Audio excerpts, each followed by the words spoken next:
Merhaba arkadaşlar. Bugünkü filmimizin ismi Fractured. Fractured, kırık veya incinmiş anlamına gelmektedir.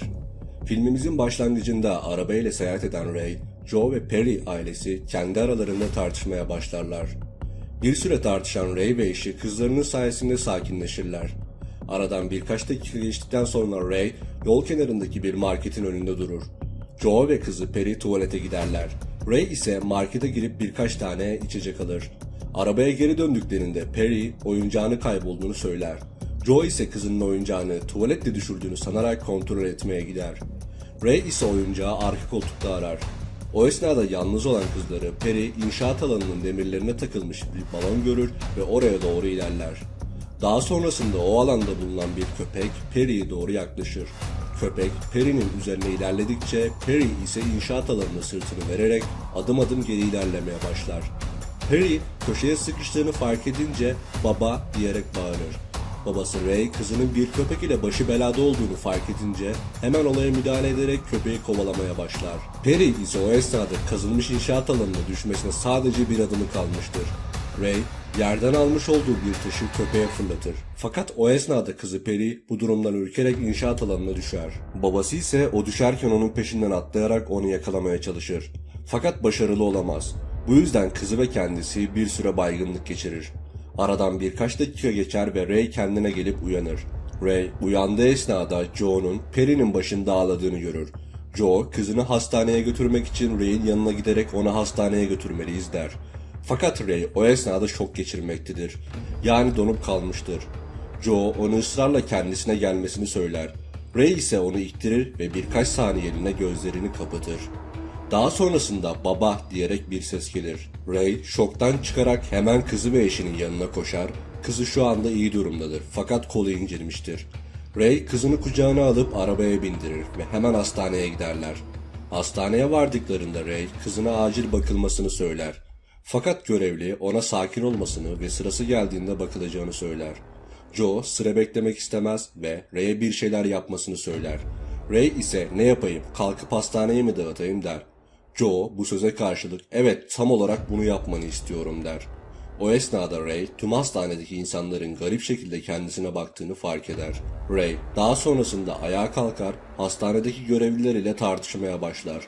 Birkaç dakika geçtikten sonra bir görevli kadın Ray'i odaya çağırır ve çok saçma sorular sormaya başlar. Bu sorular ise şu şekildedir: ailede akıl hastalığı geçmişi var mı? Alkol kullanımı var mı? Evli misiniz? Kaç yıldır evlisiniz? Son sorusu ise kızınızı organ bağışına yazdırır mısınız olur. Ray bu soruların neden sorulduğunu anlamaz ve kızına acilen tedavi etmelerini söyler. Görevli ise "her şey tamam, başlayabiliriz" der. Daha sonrasında bir doktor gelir ve Perry'nin durumunu inceler. O esnada doktor nasıl yaralandığını sorar. Ray ise olan biteni anlatır. Daha sonrasında doktor tomografi çekilmesini ister. Joe ve Perry tomografi için hastanenin en alt katına inerler. Ray hastane koltuklarına oturur ve orada uyuyakalır. Aradan saatler geçtikten sonra Ray uyanır ve danışmaya giderek kızının ve eşinin tomografiye indiklerini fakat gelmediklerini söyler. Danışman Ray'e kızının ismini sorar. Ray kızının bilgilerini verir. Danışman ise bilgisayardan bakarak o isime kayıtlı giriş bulunmamaktadır cevabını verir. Ray ise "nasıl bulunmuyor? Sabah geldik ve tüm işlemleri burada yaptık. Daha sonrasında onu tomografiye indirdiler" der. Danışman kontrollerini tekrar yapar fakat hastanelerine o isimle giriş olmadığını yeniden söyler. Ray bir anda çılgına döner ve "bu kağıtlara imza atmıştık" diyerek tüm giriş belgelerine bakar fakat imzayı göremez. Ray daha sonrasında camdan dışarıya bakar ve bir sürü çöp poşetlerinin kamyona taşındığını görür ve bu durumdan şüphelenir. Ray daha sonrasında kızının ilk tedavi edildiği bölüme gizlice girer fakat o esnada karşısına hastane güvenliği çıkar. Ray bu durumu ona da anlatsa da güvenlik bu durumun umrunda olmadığını söyler. Daha sonrasında görevli bir doktor gelir ve ne olduğunu sorar. Ray tekrar ona da her şeyi anlatır. Doktor hemşirelerle birlikte tüm giriş kayıtlarına bakar fakat Ray'in söylemiş olduğu isimle girişi bulamaz.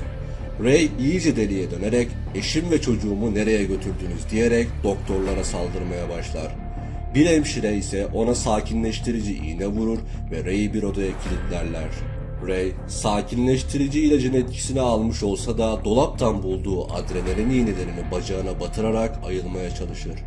Ray, daha sonrasında odanın camını kırarak kapının kilidini açar. Hastane güvenliği o esnada onu fark eder ve kovalamaca başlar. Ray, hastaneden hızlı bir şekilde kaçıp bir arabanın kasasına saklanır. Güvenlik içeriye girdikten sonra Ray, kasadan inerek kendi arabasına biner. Aradan birkaç dakika geçtikten sonra hastaneye polislerin geldiğini görür. Ray koşarak onların yanına gider ve kızıyla eşinin hastanede rehin tutulduğunu söyler. Polisler bu ihbar üzerine Ray ile birlikte hastaneye girip inceleme yaparlar. Polisler Ray'in isteği üzerine tomografi bölümüne çıkarlar. Fakat bu işte bir terslik var. Tomografi bölümü alt kattaydı. Doktor polislere bugün tomografinin hiç kullanılmadığını gösterir. Daha sonrasında sabah hastanede görevli olan yani Perry'e ilk müdahaleyi yapan doktoru hastaneye çağırırlar.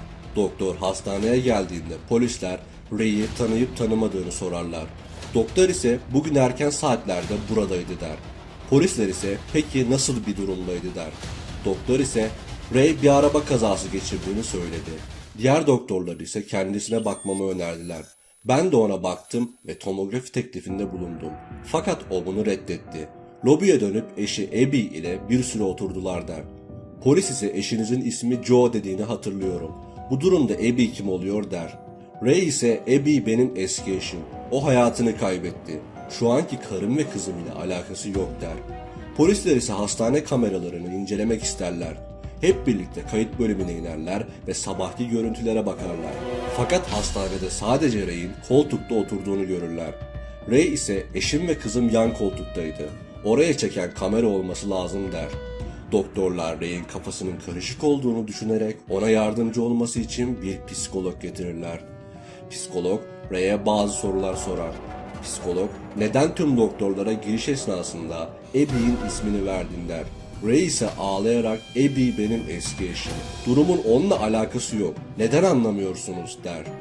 Psikolog ise kendisine inandığını söyleyerek olayın ilk yaşandığı yere gidip bakmak ister.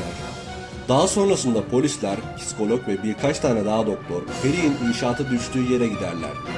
Olay yerine vardıklarında polisler yerde çok fazla kan olduğunu ve bu kadar kan kaybında yaralanan kişinin yaşayamaz olduğunu söylerler. Psikolog ise o esnada Ray'in üzerine giderek burada çok fazla kan var. Eğer ki bu kan kızına aitse çoktan ölmüş olması gerekirdi. O yüzden yaşadığın o ana dönüp hatırlamanı istiyorum der. Ray ise kızımı köpekten kurtarmak için yerden taş alıp fırlattım. Fakat kızım korkarak aşağıya düştü der. Psikolog ise fırlattığın taşı köpeğe attığını emin misin? Bence burada bir kaza yaşanmadı. Olay öncesinde eşinle tartışmıştın ve ona çok kızdığın için yerden taş alarak kızına fırlattın. Kızın hayatını kaybettiğinde yaptığın şeyin yanlış olduğunu fark ettin. Daha sonrasında eşin Joe geldi. Kızının ölümüne dayanamayarak kendini kaybettin ve ona da zarar verdin. Bazen akıl travmadan korunmak için yanlış bir gerçeklik yaratabilir der. Psikolog daha sonrasında Ray'e Perry ve Joe'nun nerede olduğunu, onları nereye sakladığını sorar. Ray bu olanları hala kabul etmez ve ani bir hareketle polisin silahını alarak oradaki tüm herkesi bir kulübeye kapatarak hastaneye geri döner. Ray hastanedeki bir odaya girerek doktor elbisesi giyer. Daha sonrasında kızı ve eşini bulmak için en alt kata iner. Ray alt kata indiğinde karşısına organ bağışı yazılı kutular taşıyan doktorlar çıkar. Ray onlara görünmeden tüm odalara teker teker girip kızı ve eşini bulmak ister. Ray odaların her birinde üstü çarşaf ile örtülmüş ve tüm organları alınmış cansız bedenler görür. Ray biraz daha ilerledikten sonra son odanın camından içeriye bakar ve kızıyla eşinin orada organlarının alındığını görür. Ray içeriye silahla bir anda dalıp kızı ve eşini kurtarmaya çalışır. Fakat odadaki doktorlar Ray'e olanları net göremediğini ve beyninin karıştığını söylerler. Ray onları dinlemez ve kızıyla eşini odadan alıp arabaya biner ve giderler. Peki hastaneden kaçırdığı kişiler gerçekten eşi ve kızı mıydı? Ray, psikoloğun anlatmış olduğu tüm her şeyi yaşamıştır. Gerçek olan onun anlattıklarıdır. Ray aslında taş atarak kızını öldürdü.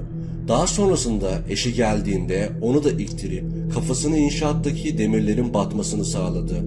Ray o anda yaşadığı olayı sindiremediği için ve kabullenemediği için kendi kafasında böyle bir gerçeklik yarattı. Filmin sonunda Ray'in hastaneden kaçırdığı kişilerin erkek olduğunu ve arka bagajda ise kanlar içinde eşi ve kızının olduğunu görüyoruz. Kafa karıştırıcı bir film olsa da birçok kez severek izlemişimdir. Sizlere de tavsiye ederim. Sonraki videoları kaçırmamak için alt taraftan videoyu beğenip kanala abone olabilirsiniz. Sonraki videomuzda görüşmek üzere, hoşça kalın.